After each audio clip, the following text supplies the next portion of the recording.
Você está no canal Eu Estudo a Lição com o pastor Samuel Camilo.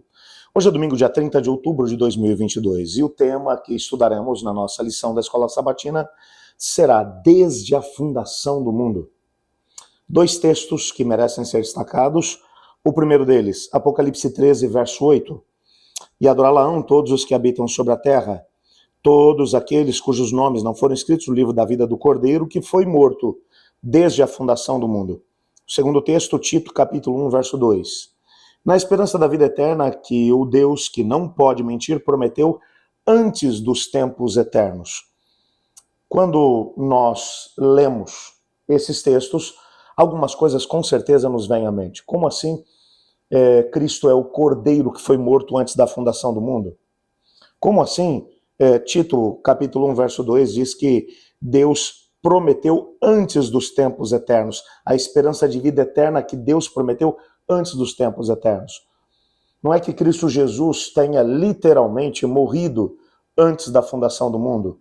Não é que literalmente o Senhor Deus tenha feito promessas antes dos tempos eternos. O que o texto está dizendo para a gente é que havia um plano pré-estabelecido. Não existe nada que pegue o Senhor Deus desavisado.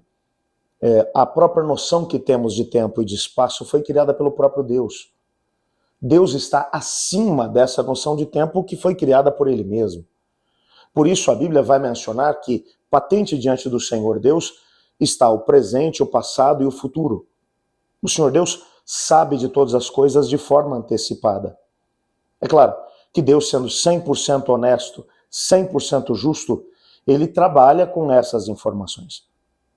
O que o texto está dizendo para a gente é que o Senhor Deus sabia que o pecado entraria aqui no nosso planeta.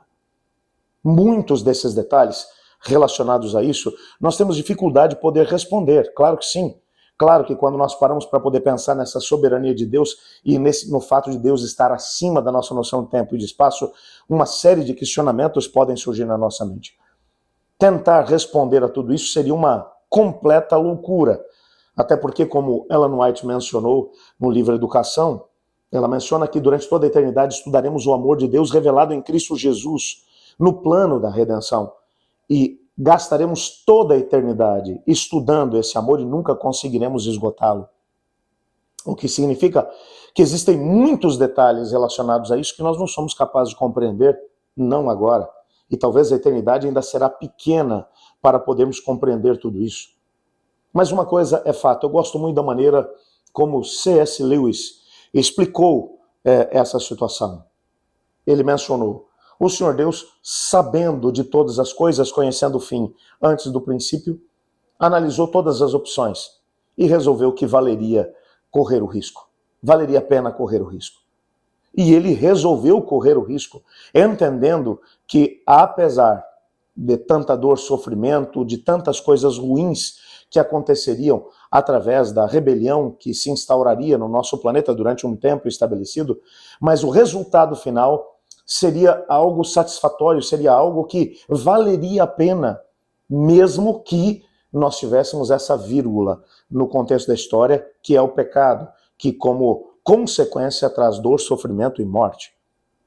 O fato é que o texto bíblico está dizendo que o plano da redenção foi estabelecido mesmo antes que a terra fosse criada. Mesmo antes que o ser humano fosse criado, o Senhor já tinha um plano para salvar, para resgatar o próprio ser humano. Veja o que Ellen White fala a respeito disso no livro Deserto às Nações, na página 11. O plano da nossa redenção não foi um pensamento posterior formulado depois da queda de Adão. Foi um desdobramento dos princípios que, desde os séculos da eternidade, têm sido o fundamento do trono de Deus.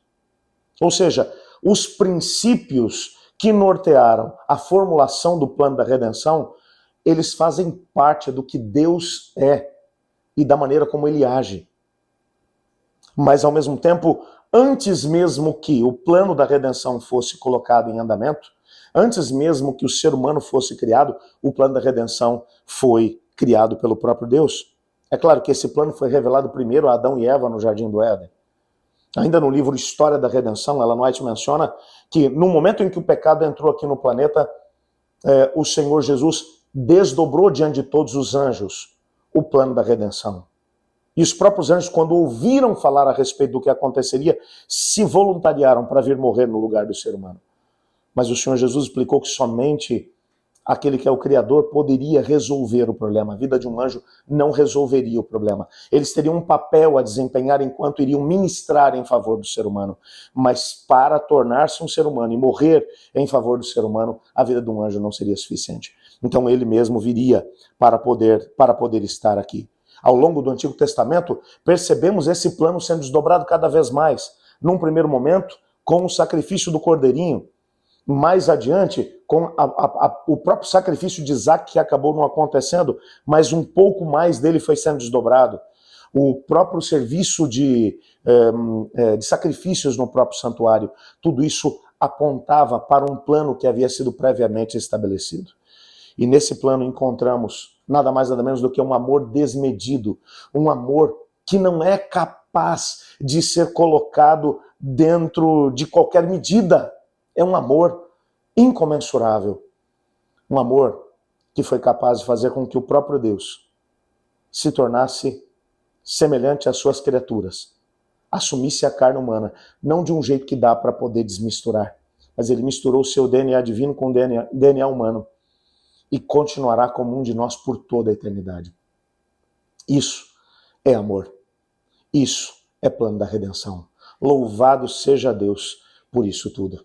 Eu gostaria de orar agradecendo a Deus por esse plano que foi feito antes da fundação do mundo. Ore comigo. Obrigado, Senhor, porque mesmo antes de nos criar, o Senhor já tinha criado um plano para nos salvar. Obrigado por ele. Em nome de Jesus oramos, amém. Eu estudo a lição. E você?